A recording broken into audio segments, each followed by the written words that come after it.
আবাসিক হলগুলো কিভাবে চলবে? বিশ্ববিদ্যালয় যখন তৈরি করা হয়, মনে করেন ইউরোপে যেগুলোকে কলেজ বলা হতো, আপনারা জানেন, একই কথা আবার আবৃত্তি করছি আমি, অনেকগুলো কলেজের সমষ্টিকে ইউনিভার্সিটি বলা হতো। কলেজ থেকে আপনারা জানেন কলিগ কথাটা আসছে, এটা ছিল একটা শিক্ষক সমিতির নাম ছিল কলেজ। আরবিতে এটাকে মাদ্রাসা বলে। লক্ষ্য করার বিষয়, মানে কোনো অনুবাদ হুবহু এক হয় না, কাছাকাছি। আমরা যেগুলি প্রাইমারি স্কুলে বলি, ইবতেদায়ী বলি, এগুলি ইংরেজিতে বলে গ্রামার স্কুল। গ্রামার মানে যে লেখা, এটা জানলে জিনিসটা পরিষ্কার হয়ে যায়। আরবিতে এটাকে বলে মক্তব।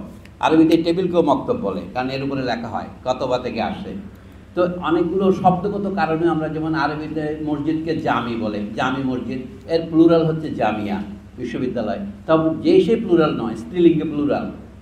তো এখন হলগুলো হচ্ছে বিশ্ববিদ্যালয়ের কনস্টিটিউয়েন্ট কলেজ। কলেজের জায়গায় ঢাকা বিশ্ববিদ্যালয়ে হলগুলো স্থাপন করা হয়। আপনাদের সার্টিফিকেটে এখন লেখা থাকে কোন হল থেকে পাস করেছেন। আপনার ডিপার্টমেন্ট লেখা থাকে না, কিন্তু হল লেখা থাকে, আপনার ডিগ্রির নাম লেখা থাকে, কোন হলটাই হচ্ছে কলেজ।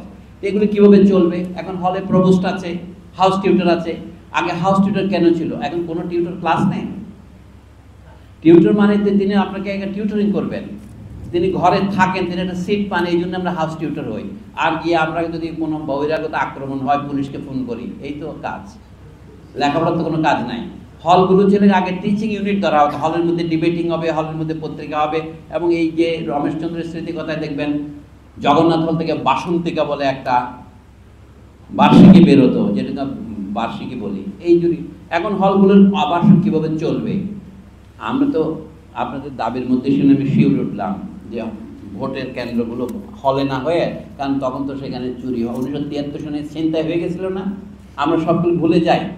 মানে মানুষের স্মৃতি এতই দুর্বল, সে 1 বছরের বেশি কিছু মনে রাখে না, বর্তমানে আরও। তো সেই জন্য হলগুলো কীভাবে চলবে আমি জানি না, আমি তো প্রশাসনের সাথে যুক্ত নই। তবে হলগুলো আমি মনে করি ছোট হওয়া উচিত। এই যে একটা হলে 1000 লোক 2000 লোক থাকবে, এটা কোনো রকমের বৈজ্ঞানিক ব্যবস্থা নয়।